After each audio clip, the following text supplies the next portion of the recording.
I'm a little overwhelmed by all this. It's hard. I mean, I honestly just don't know what I'm doing. Oh, I got a little bit of rest. I did a lot of research. Which just is laying in bed with an iPad.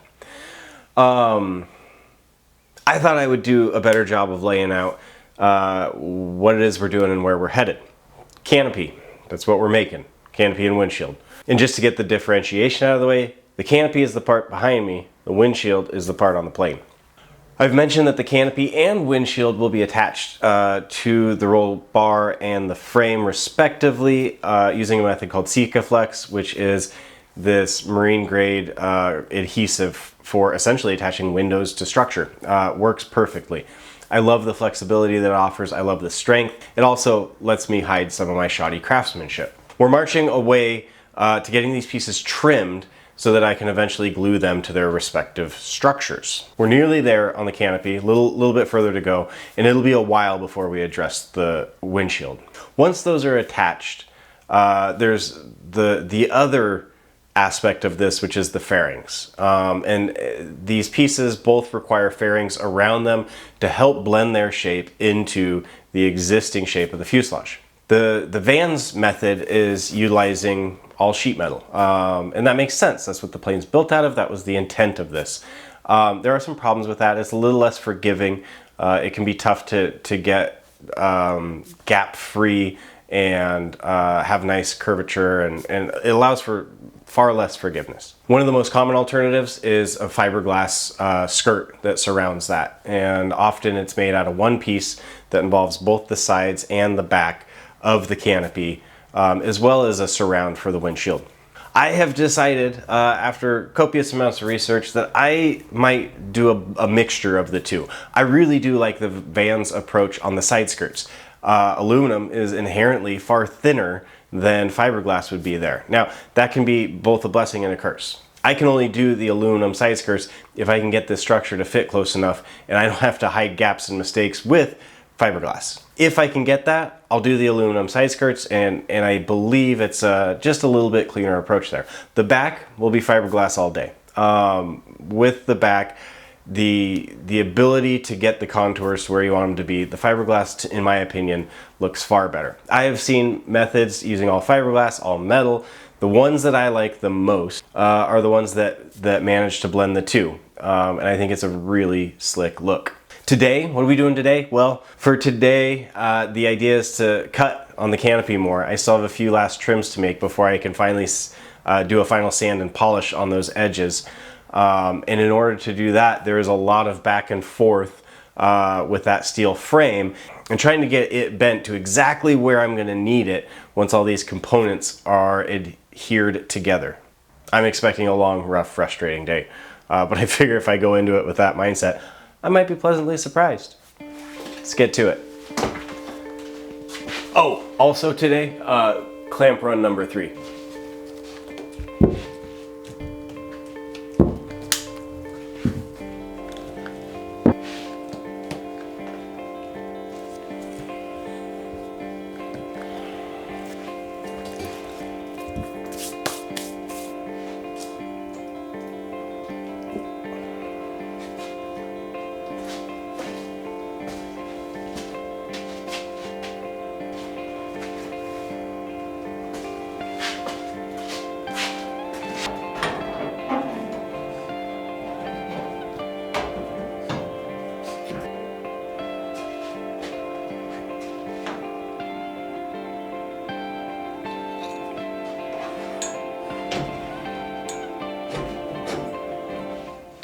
The idea here is to verify that this is where I want it.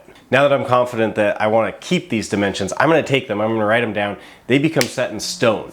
Then the challenge is, how do I bend this so that when I attach it to the canopy and it exerts its force on it, I wind up back at those same dimensions.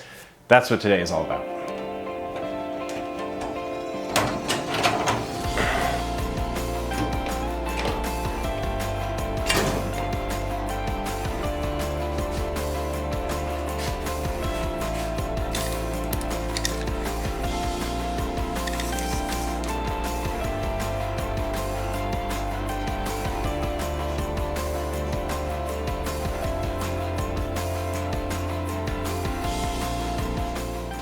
All right, so because I'm a genius, I took measurements before I unclamped it.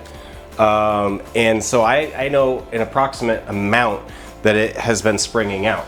I just measured, obviously, we'll call it roughly 42 inches on the front. When it was in the canopy, we're at 43. Same thing with the back, about an inch that I have to bend this in because it's gonna be bent back out.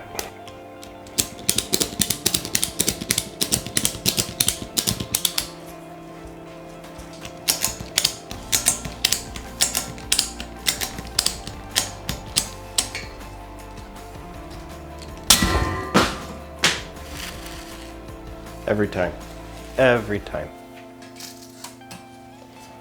So this is good news. That was sort of an initial like gentle touch, and we've got a 1/4 inch. It's gonna take more than that, but clearly within the realm of possible. Unlike the roll cage, which we all know how that went. I'm gonna do several iterations of squeeze and release as I work this in top and bottom to see if I can get that inch. I might even go a little more than an inch because I have read a lot of places where people regret not going enough, and I have yet to see someone who went too far.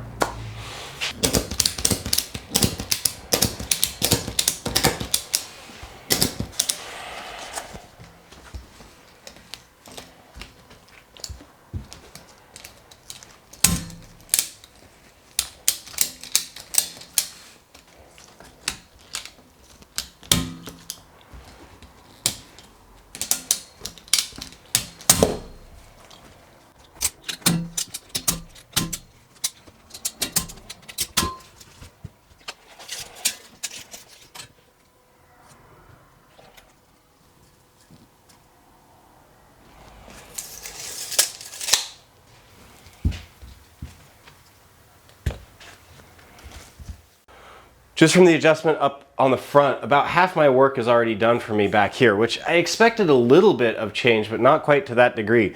It really just needs a little bit of squeezing, and I think we're there. I'm sure you've already come to the conclusion that I'm horrible with straps. I don't strap much down. I don't have much to strap down. The only thing I really know about straps is that if you're strapping a kayak to the top of a car, you have to put a twist in the strap. I don't know how I know that. I don't know why it's rattling around in my brain, but that's about the extent of my knowledge of straps.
I am only an 1/8 off here, and I worked it a bit too much, so it needs to come out a little bit.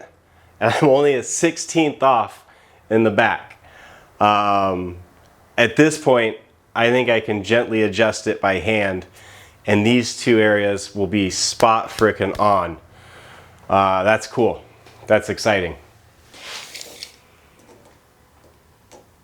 The success here feels pretty good. It does.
So a clean cut definitely means a lot less sanding, but there is still plenty of sanding. Starting pretty rough and just knocking down any misaligned cut paths, any little nicks or chips in that cut, and then slowly working your way towards nearly a polished surface with like a 400 or even a 600 grit sandpaper. Now if you wind up with a pretty misaligned or misdirected cut, you can actually take a belt sander to it to get the surfaces leveled and lined up far quicker. And I actually had to do that over there where my cut got a little sloppy. Once everything's pretty close, again, from like a 120 to a 220 to a 400, and that's what I'm going to do here. These all now should be final cuts, so I'm going to feel free to take some time and make sure that they look nice before I get this ready to be stored away for a little bit.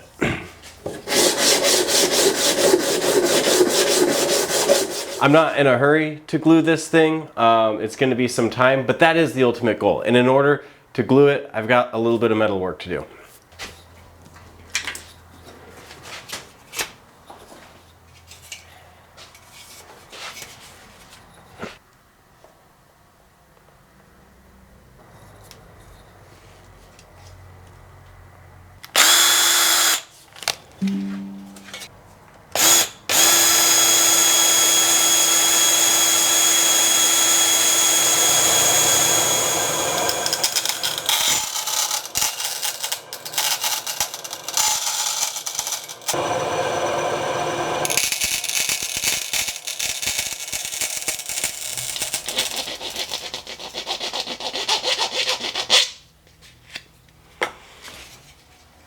It's been a while since I've done sort of metalworking, if you are, which I say not only to excuse some of my more egregious errors, but also kind of fondly, because it's nice to be back in it for now.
I got the skirt and the brace all match drilled and held up here. I just got to drill it into the frame.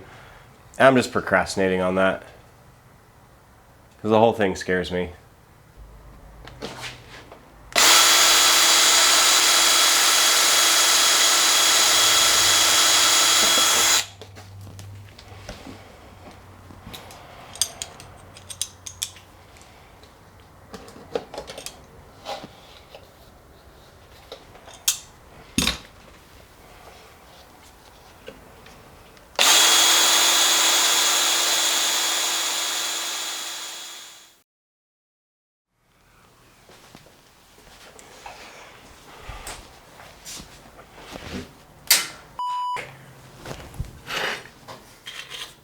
All right, I am looking forward to doing two fun things this morning. One is take the canopy frame and take a couple quick measurements, see if after basically a week of sitting here, if it's moved at all.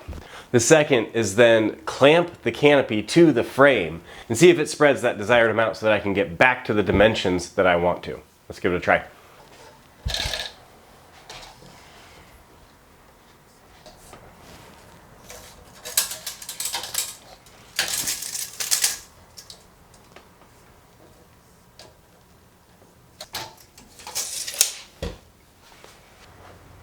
All right, I don't think it's moved.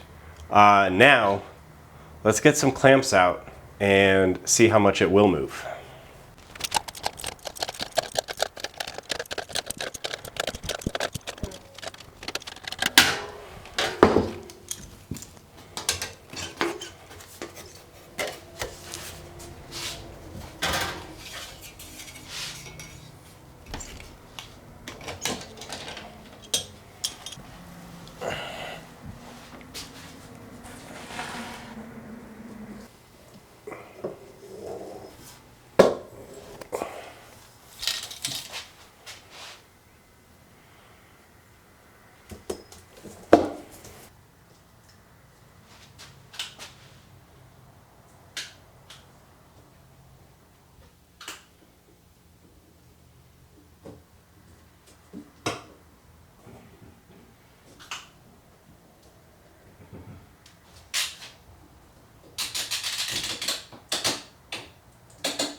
All right, it's clamped. And not only is this a way for me to get measurements, it's sort of a dry run for the actual glue up. And one of the things I can tell is I'm gonna need, you guessed it, more clamps. Probably at least 2 on the side rails and probably at least 4 more or 6 more on the back. You can tell because it's kind of bowing in some areas, and that's definitely not something that I want to glue into the canopy.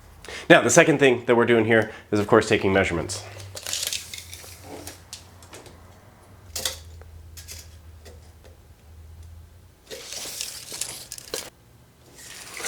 Okay, so the front is 42 1/4, and the back is 41 3/16.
I stared at this project, the Canopy, for probably about an hour.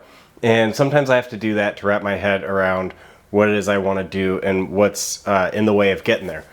Ultimately, I want to glue this Canopy to the frame. Before I do that, a couple things. I have the side skirts, the metal work to do. It needs to be deburred, dimpled, primed, the usual stuff. In addition to that, I have to mask this thing. And when I say mask it, I mean everywhere. It needs like 6 different kinds of tape, of which I've made a major investment for this. And I'll explain why. But first, before I explain why the in-depth masking, I want to explain a little bit about Sika and how it works. The Sika Flex allows us to get rid of any rivets going through the canopy. That prevents the possibility of cracking the canopy, either during drilling and installation or as things move during heat expansion and contraction.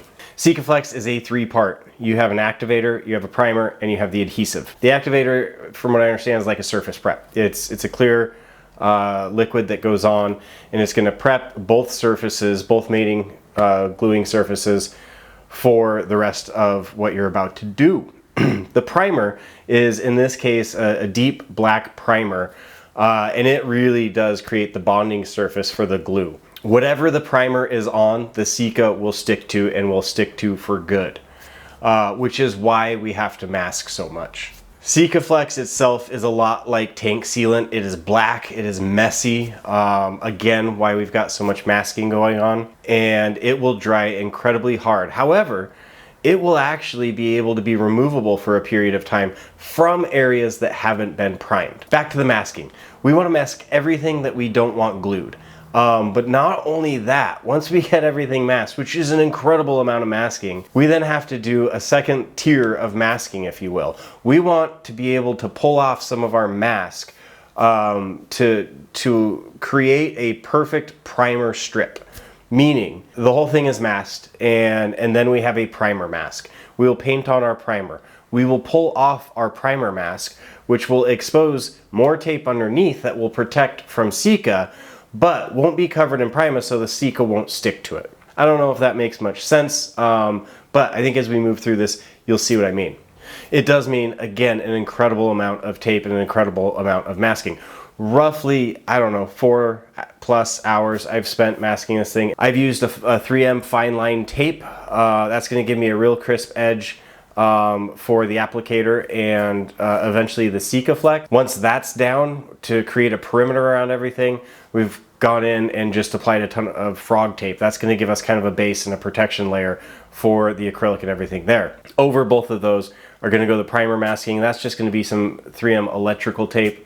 Again, this is just to create a temporary seal. When the primer goes on, this gets pulled off and exposes the masking down below. Once the Sika goes on, because we had that primer masking and we now have a crisp edge of where our primer was, the Sika is not really going to stick to the rest of the masking tape, or else we'd have a hard time getting it out from under there. Once the Sika is dry, we can pull off all of the masking and see how we did.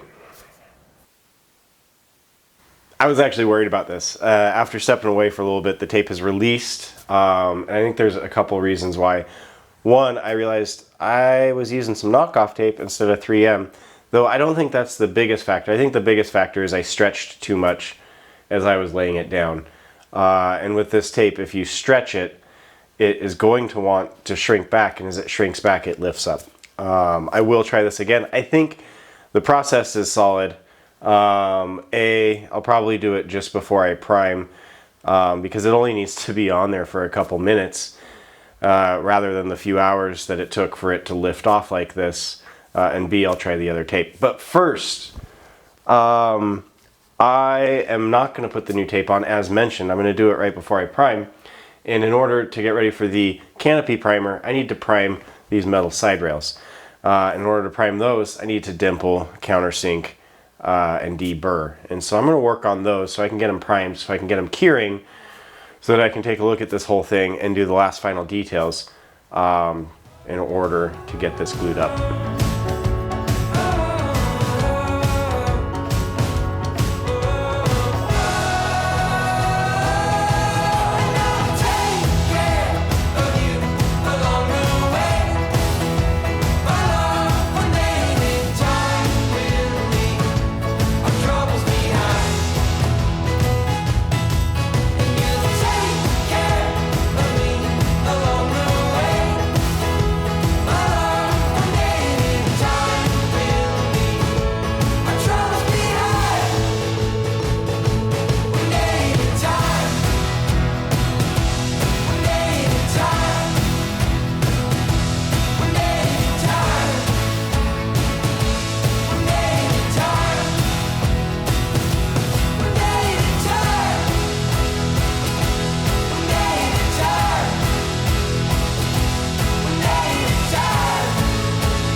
The 3M tape seems to hold much, much better. And I'm also doing my best not to stretch as I lay it down. I think that's a big part. It did run out, so of course I had to make a tape run. For those keeping count, that is 3 tape runs, 4 clamp runs so far. I got red tape. Since the primer we're putting down is black, I figured contrast can't hurt. I reapplied the perimeter in this tape. Now remember, this is essentially a sacrificial mask. It's gonna mask the primer so that we can pull it up yet still have a mask for the glue. The idea is that we don't want the tape to stick all that much, so it should be relatively easy to pull up, and that's why we're having problems with it, well, pulling itself up. I also recently purchased a bunch of hose with 1/16 inch, 1/8 inch, and 1/4 inch wall. This will be utilized as my spacers that will keep a small amount of distance between the frame and the canopy. After all, this glue requires to have a little bit of distance so that it can spread that gap. That gap is what's going to enable us to have expansion and contraction at different rates of all these different components and this thing not either pop off or crack.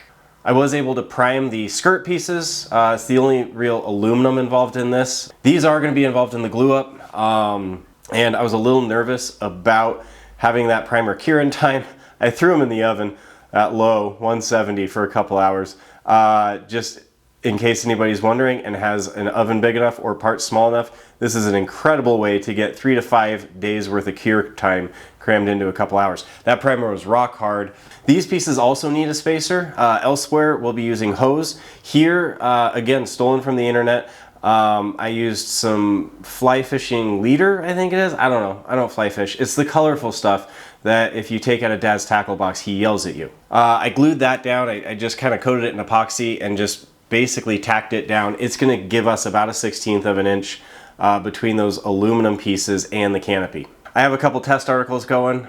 This is just to get the lay of the land and make sure I know what I'm working with when game time comes. Speaking of which, it's just about here. I'm going to mark out where my spacers are going to go. I'm going to get everything ready. I'm going to get clamps ready, get everything staged, and then I think it's time to glue this thing down. I am excited. I'm nervous. I don't think I have prepared for anything like this in the build for a while.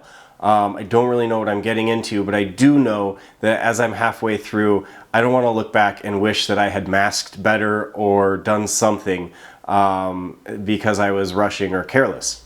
That said, I have spent the better part of 3 days now masking and preparing, so I do think it's time to glue this thing down.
I just gotta try it with glue.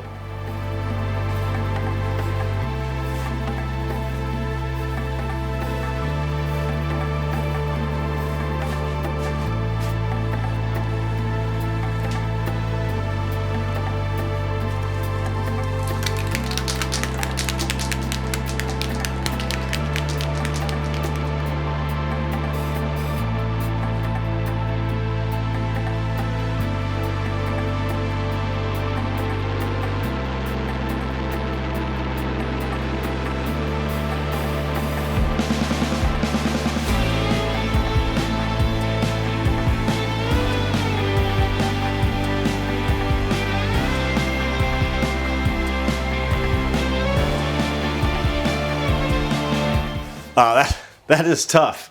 This stuff is really hard to work with. It's like super liquid until it's not. And then it gums up and tacks up real quick. And so there really is no trying to keep a wet edge, but that's okay because we're not looking for a perfect paint job here. We're looking for good coverage.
My test article is proving that I've got quite a bit of working time, which means that I may leave my sacrificial mask on until actually I get my fillet made, and then I may pull it off from there, leaving the mask underneath to protect it when I go back and address the areas where spacers are.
Things are not going exactly to plan. I would say overall this is roughly 17 times harder than I anticipated. The whole frame is slippery with the glue, and the clamps are slippery with the 2 layers of tape. Add in the unbelievable mess of all of this, and of course the ticking clock. I would say that the biggest curveball is the frame wanting to slide. Right now this part has, I can't get it clamped like I had it. This side slid forward, this side slid back. There's maybe 3/30 seconds difference between the two now. I'm probably just gonna have to fix it later. I don't know what else to do. I'm a little overwhelmed by all this. It's hard. I mean, I honestly just don't know what I'm doing. This is a total mess up here, but I think I can get it cleaned up.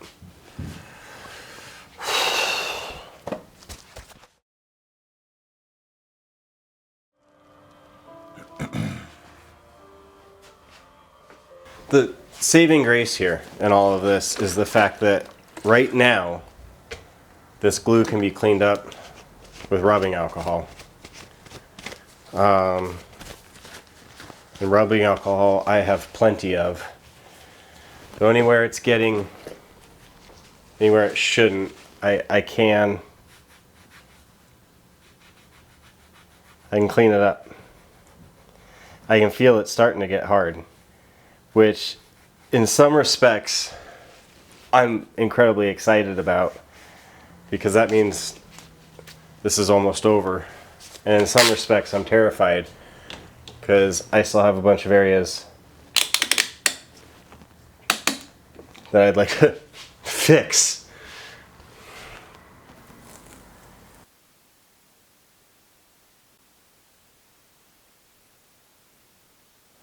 I think I'm at the part where I can't do anything more, and I ought to just leave it alone. I really hope the difference from side to side is something I can fix. Otherwise, I think it's actually looking pretty clean. It's having the multi-layer mask, an absolute must. And once you start pulling some of that up, you start feeling a lot better. It's also nice, there's some areas that are drying, and it's pretty clear that without the primer, the Sika, at least currently, you can kind of get it to slough off pretty easily. It will harden and be more difficult, but yeah. I think at this point, it's hands off. I'm gonna go take a break, and I don't know.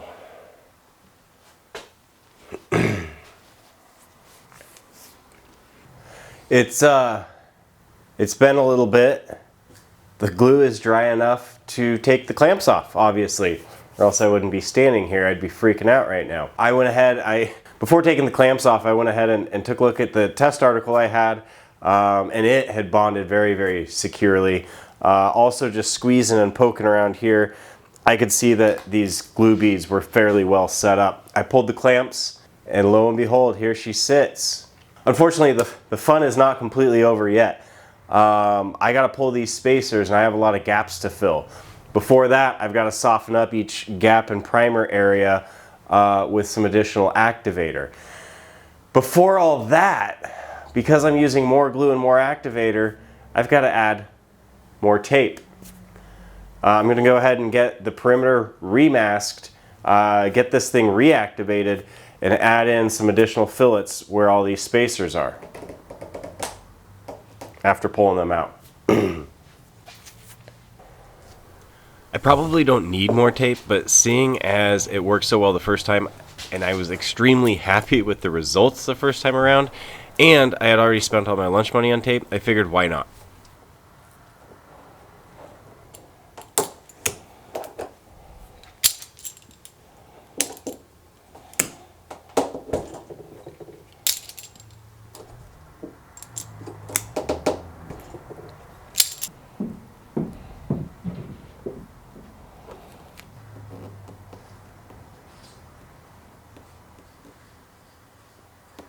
I ran out of tape.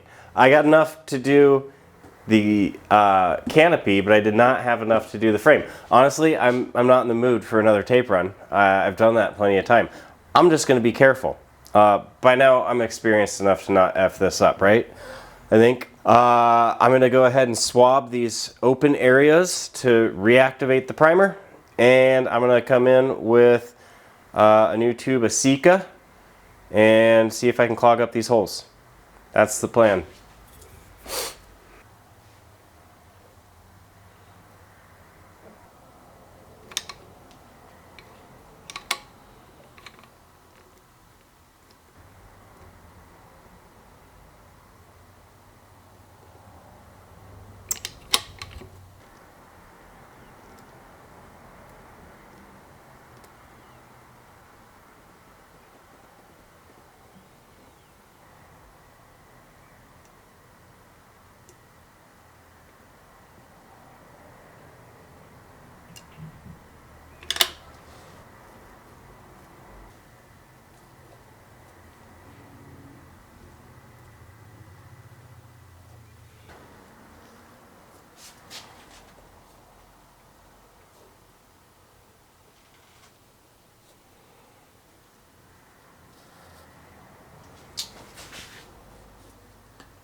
told a little bit of a fib.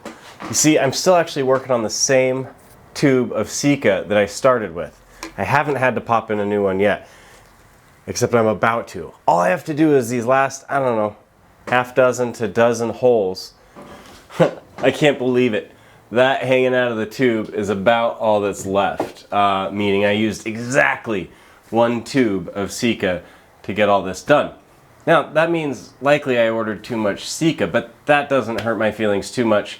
A Sika run is the one thing that I'm not able to do here locally. I'm gonna let this dry. I really like how it's coming out. I did pull some tape here and there just to get a glimpse, and it looks great. There is a little bit of cleanup. There's some sort of stiff peaks, if you will, occasionally, but I will be able to clean those up and cut them short when needed. For the most part, it's just gonna sit here for the next 24 hours, and then I'll take it to the plane and see if it fits. That's the scary part. But you're unfortunately gonna have to wait for the scary part, of course. Thanks for watching me glue my thing to my other thing. I hope you tune in to see how this thing fits on the plane next time on Ryan Flies.